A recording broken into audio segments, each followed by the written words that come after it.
Good morning दोस्तों। मैं आपका दोस्त अमित तोमर लेके हाजिर हूँ सुबह के सवाल जो बने हैं कल रात तक की सुर्खियों से। आज तारीख है 5 अगस्त 2020। दैनिक समसामयिक की सभी प्रतियोगी परीक्षाओं के लिए, फिर चाहे आप एसएससी, बैंकिंग, रेलवे, पुलिस, किसी भी एग्ज़ाम की तैयारी कर रहे हो और जहां स्टैटिक जीके के साथ करंट अफेयर पूछा जाता है, तो आप सही जगह पे हो। ठीक है दोस्तों, चलिए आज के सेशन की तरफ बढ़ने से पहले लेते हैं हमेशा की तरह आज की मोटिवेशनल लाइन। और आज की मोटिवेशनल लाइन है, मेहनत वह सुनहरी चाबी है जो बंद भविष्य के दरवाजे भी खोल देती है। जी हाँ दोस्तों, आप कभी भी इस भरोसे मत जाइए कि ये काम, ये चीज़ तो हमारी किस्मत में ही नहीं है, ये तो हमारे भविष्य में ही नहीं है, ये तो हमारे भाग्य में ही नहीं है। ठीक है, तो इस पे आप बिल्कुल ध्यान ना दें, बस आप मेहनत करें। और मेहनत वह की है, ऐसी चाबी है जो भविष्य के हर दरवाजे को खोल सकती है। ठीक है दोस्तों, चलिए बढ़ते हैं आज के सेशन की तरफ। और आज का पहला सवाल है, इम्पोर्टेंट सवाल है दोस्तों, लिख लीजिए, निश्चित ऐसा सवाल ज़रूर आएगा। सवाल है, किसने British Grand Prix 2020 formula one race जीती है? ये सवाल आप देखोगे आगामी किसी ना किसी एग्जाम में आपको ज़रूर मिलेगा। ऑप्शन है आपके, Max Verstappen, B Lewis Hamilton, या सी चार्ल्स लेक्लेर, और डी रोजर फेडरर। तो दोस्तों इसमें आपका राइट आंसर होगा option number B, Lewis Hamilton. ये आपका राइट आंसर होगा। दोस्तों अब आपको यहाँ एक प्रश्न आपको बताना है कि ये जो ऑप्शन आपको 4 नंबर ऑप्शन दिखाई दे रहा है, ये जो रोजर फेडरर हैं, ये किस खेल से संबंधित हैं? ये आपको कमेंट बॉक्स में कमेंट करके बताना है। रोजर फेडरर किस खेल से संबंधित हैं? ठीक है, चलिए क्या है पूरी जानकारी समझते हैं। दोस्तों यूनाइटेड किंगडम में आयोजित British Grand Prix 2020 formula one race का खिताब मर्सिडीज रेसर, यानी इन्होंने रेस में जो गाड़ी प्रयोग की वो थी मर्सिडीज रेसर लुइस हैमिल्टन ने जीता है। यह formula one race Silverstone circuit United Kingdom में आयोजित की गई थी। कहाँ आयोजित की गई तो आपको याद रखना है, silver stone circuit United Kingdom में। ठीक है, इस देश में दूसरे स्थान पर बुल रेसर मैक्स एफ स्टेपन रहे, जबकि तीसरे स्थान पर फरारी रेसर चार्ल्स लेक्लेर रहे। इस फार्मूला वन रेस के सीजन में लुइस हैमिल्टन की यह तीसरी जीत है। ठीक है दोस्तों, तो बहुत ही उम्दा खिलाड़ी हैं इस रेस के जो लुइस हैमिल्टन है। चलिए बढ़ते हैं अगले प्रश्न की तरफ। दोस्तों अगला प्रश्न है, किस राज्य की तकनीकी शिक्षा मंत्री कमल रानी का कोविड-19 के चलते निधन हो गया है? Option A Madhya Pradesh, option B Andhra Pradesh, option C Gujarat, या ऑप्शन डी उत्तर प्रदेश। तो दोस्तों आपका राइट आंसर होगा option number D, Uttar Pradesh की मुख्य तकनीकी शिक्षा मंत्री थी कमल रानी। क्या है पूरा मामला, आइए समझते हैं। दोस्तों सबसे अधिक जिलों की संख्या वाला राज्य उत्तर प्रदेश की कैबिनेट मंत्री तथा तकनीकी शिक्षा मंत्री कमल रानी वरुण का कोविड-19 बीमारी के चलते निधन हुआ है। कमल रानी वरुण कानपुर की घाटमपुर से विधायक पद की उम्मीदवार थी। वह राज्य की 11वीं और लोकसभा और 12वीं लोकसभा की कैबिनेट मंत्री भी थी। उत्तर प्रदेश की राजधानी दोस्तों ये पटना, यहाँ पे गलत मेंशन किए हो गया है। उत्तर प्रदेश की राजधानी आप सब जानते हो लखनऊ है। और मुख्यमंत्री योगी आदित्यनाथ हैं, और आपका जो राज्यपाल गवर्नर है राज्यपाल वो है आनंदीबेन पटेल। ठीक है दोस्तों, चलिए बढ़ते हैं अगले प्रश्न की तरफ। दोस्तों अगला प्रश्न है, किस बैंक ने कोना कोना उम्मीद नामक कैंपेन लॉन्च की है? Option A Punjab National Bank, Bharatiya State Bank, या सी कोटक महिंद्रा बैंक, या डी एचडीएफसी बैंक। दोस्तों राइट आंसर होगा आपका option number C, Kotak Mahindra Bank ने कोना कोना उम्मीद नामक कैंपेन लॉन्च की है। किस उद्देश्य से ये कैंपेन लॉन्च की है, क्या है पूरा मामला, आइए समझते हैं।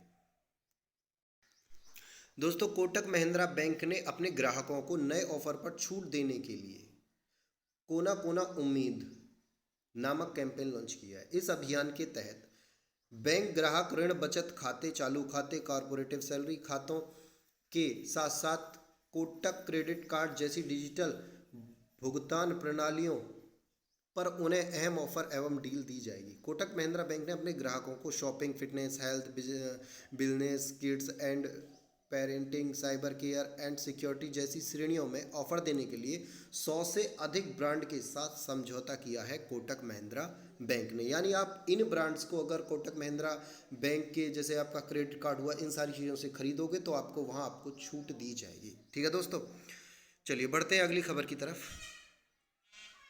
अगला प्रश्न है दोस्तों, किस देश ने भूमिगत बैलिस्टिक मिसाइलों को प्रक्षेपित किया है?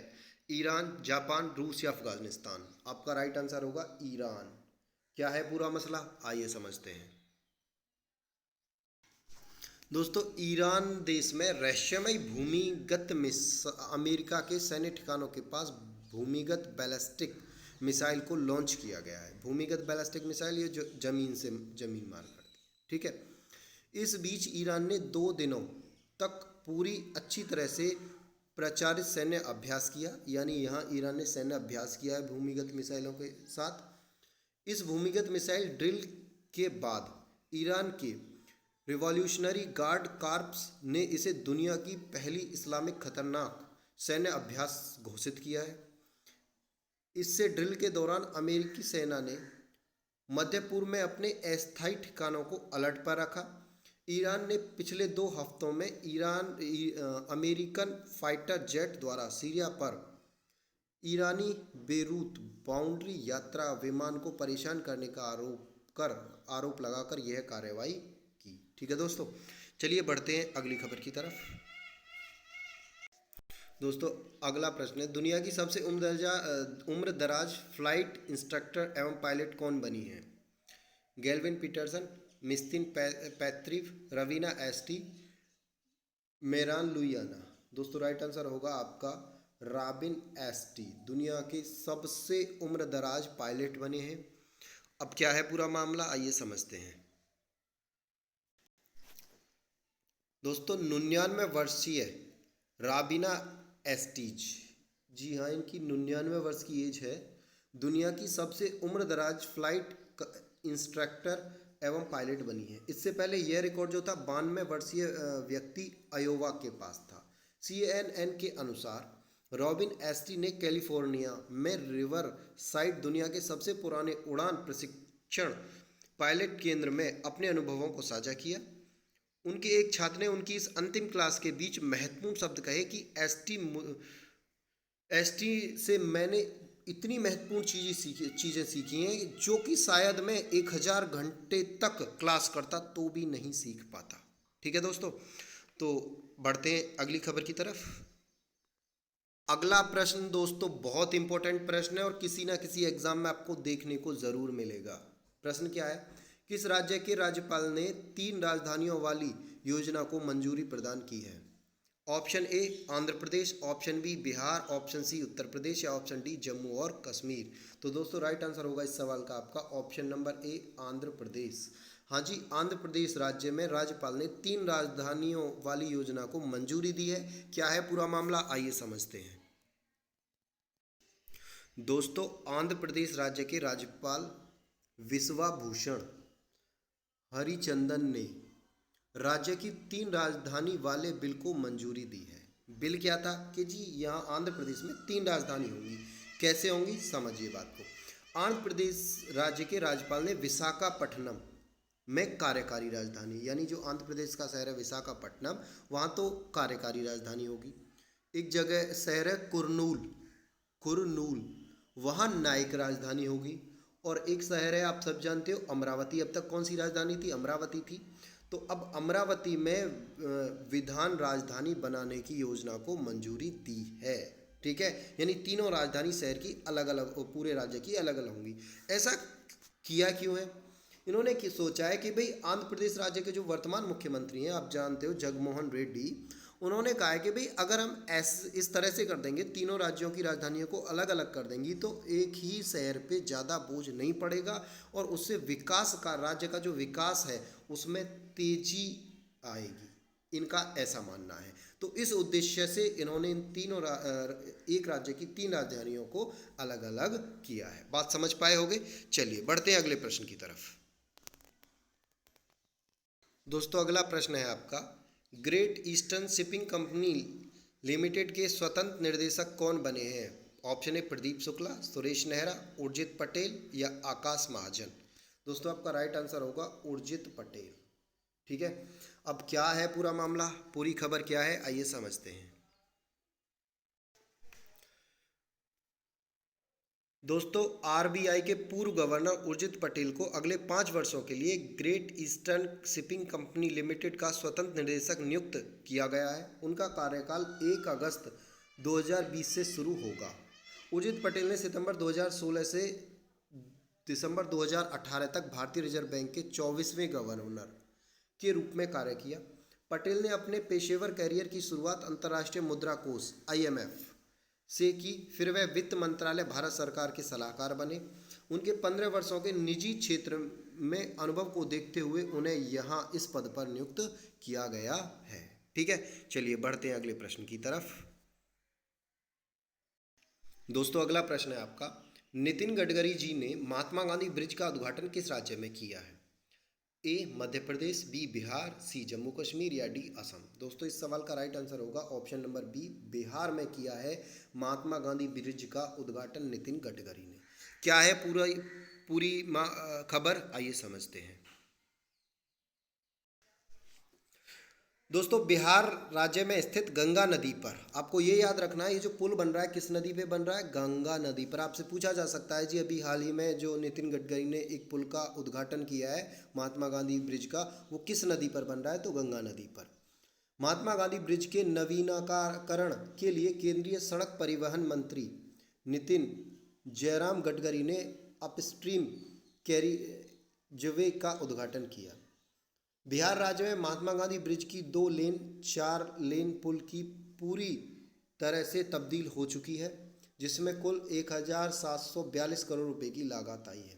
गंगा नदी में MG सेतु के समांतर 5 किलोमीटर लंबा 4 लेन पुल बनाने की बात भी कही गई है, जिससे जहाज़ों की आवाजाही को आसान किया जा सकेगा और इसमें कुल 2926.42 करोड़ रुपए की लागत आएगी, जिसे वर्ष 2024 तक पूरा कर लिया जाएगा। ठीक है दोस्तों, चलिए बढ़ते हैं अगली खबर की तरफ।